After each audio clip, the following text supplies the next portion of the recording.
নমস্কার, আমি অ্যাস্ট্রোলজার রশ্মি নিয়ে চলে এলাম আর একটি নতুন এবং গুরুত্বপূর্ণ ভিডিও নিয়ে আপনাদের কাছে। আজকে আলোচনা করব সেভেন্থ হাউস সম্পর্কে। সেভেন্থ হাউস হচ্ছে আপনাদের পার্টনারশিপ হাউস। আপনাদের ম্যারিটাল পার্টনার হতে পারে, আপনাদের বিজনেস পার্টনার হতে পারে, বা আপনারা যার সাথে রিলেশনে আছেন সেই পার্টনার হতে পারে। তো পার্টনারশিপের হাউস মূলত ডিসাইড করে হচ্ছে সেভেন্থ হাউস, ইন্ডিকেট করে হচ্ছে সেভেন্থ হাউস।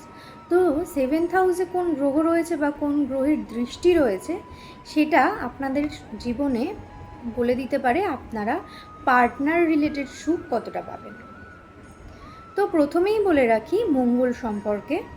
সেভেন্থ হাউস মঙ্গল মানে সেই জাতক মাঙ্গলিক, তাদের হাই অ্যাম্বিশনস থাকে এবং তাদের ভোগ বিলাসিতাও অনেক বেশি থাকে।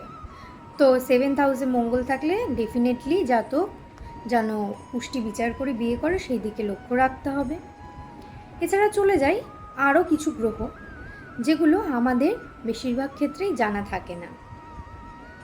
সেভেন্থ হাউসে ঠিক কোন কোন গ্রহ থাকলে শুভ ফল দেবে আজকে এই ভিডিওতে সেটাও আলোচনা করব।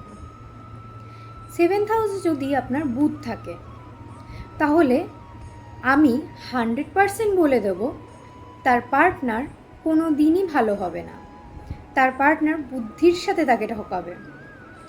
সেকেন্ড হাউসে রাহু থাকলে আপনি আপনার পার্টনারের চরিত্র বা টেন্ডেন্সি বুঝতে পারবেন না, আপনাকে সব সময় একটা ধোঁয়াশার মধ্যে রেখে দেবে। এই সেভেন্থ হাউসেই যদি আপনার কেতু থাকে আপনার পার্টনার সংসার থেকে ডিটাচ থাকবে। এই সেভেন্থ হাউসেই যদি বৃহস্পতি থাকে এটি অত্যন্ত শুভ ফল দেবে। সেভেন্থ হাউসে বৃহস্পতি বা বৃহস্পতির দৃষ্টি থাকলেও খুব শুভ ফল দেবে। সেভেন্থ হাউসের বৃহস্পতি মানে সেই জাতক পণ্ডিত হয়ে থাকে, সমাজের বহু নিয়মের বিরুদ্ধাচরণও করে থাকে।